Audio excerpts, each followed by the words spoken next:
trying to learn 500 phrasal verbs. Seriously, I see these ultimate lists online constantly, the 500 phrasal verbs you must know for fluency, and it honestly makes me want to scream into a pillow. I share that frustration completely. It is a massive disservice to students.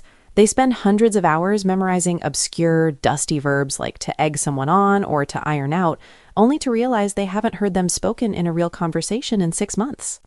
It is the boss fight of English learning, but you do not need 1,000 weapons to win. You just need the right 5.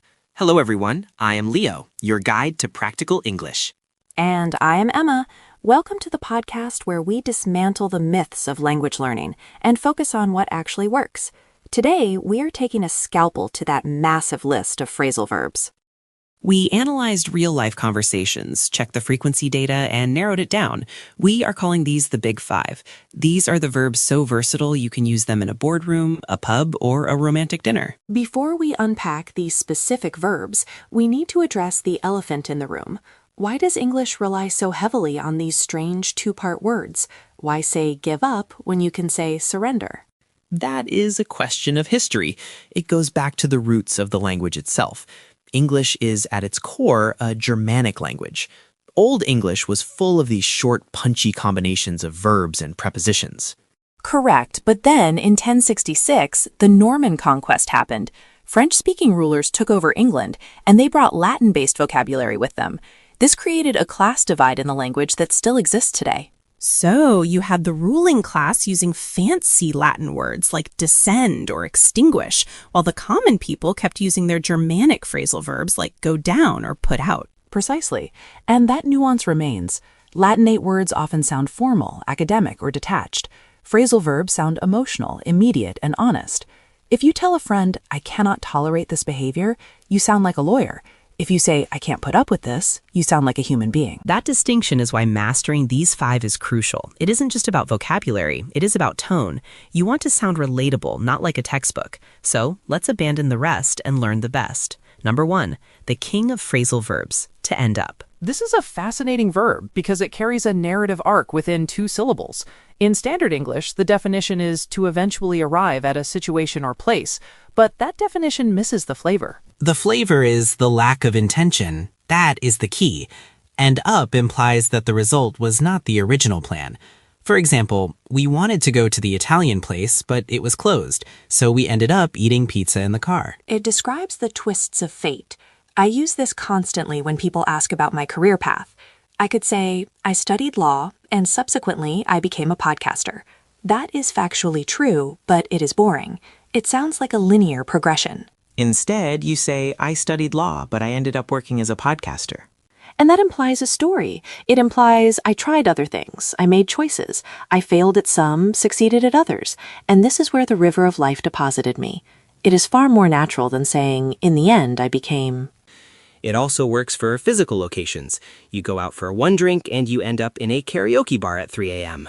We have all been there. It is the verb of unintended consequences. Let's move to number 2. This is the essential social lubricant, to catch up.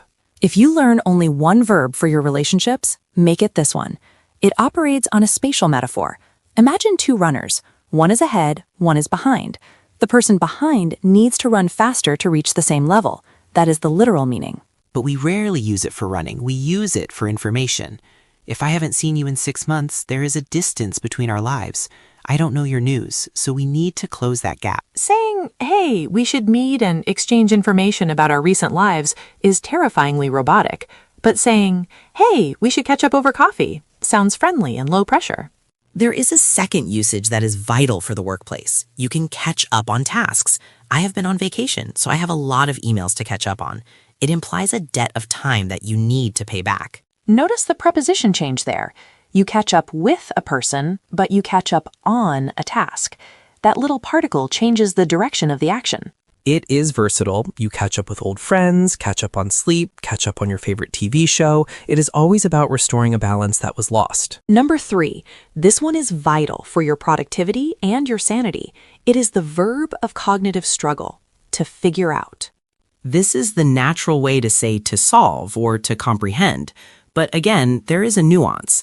Solve is very mathematical. You solve an equation. but figure out implies a process of trial and error. You will hear this in every office in the English-speaking world. I can't figure out why this software isn't working. Or, we need to figure out a way to increase our sales quarter over quarter. It feels more human than solve. If I say I figured it out, I am painting a picture of myself looking at a puzzle, moving pieces around, maybe getting frustrated, and then suddenly, aha, the light bulb moment. There is a distinct difference between knowing something and figuring it out. Knowing is static. Figuring out is active. It suggests you used your brain as a tool. It is empowering. Let's move to number 4. This is the one where the grammar trips everyone up. To look forward to. This is the classic B2 level trap. The instinct for many learners is to treat the word to as the start of an infinitive verb. They want to say, I look forward to see you. This is incorrect. The grammar here is tricky. In this specific phrase, the word to is a preposition, like at or in. And what follows a preposition? A noun or a gerund. So you must say, I look forward to meeting you, or I look forward to the weekend. The weekend is a noun. Meeting acts as a noun here. You are looking toward a future object. Grammar aside, this is the best way to end an email or a conversation. It creates a future positive vibe. I'm really looking forward to the party. It is polite without being stiff. And finally, number 5. This might be the most subtle one on the list, but using it correctly makes you sound like a native speaker immediately. To come up. This one is ghost-like. It appears everywhere. The most common use is when an obstacle presents itself unexpectedly.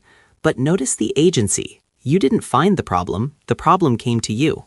Imagine you have to cancel a date. You could say, I have a new problem at work, so I cannot come.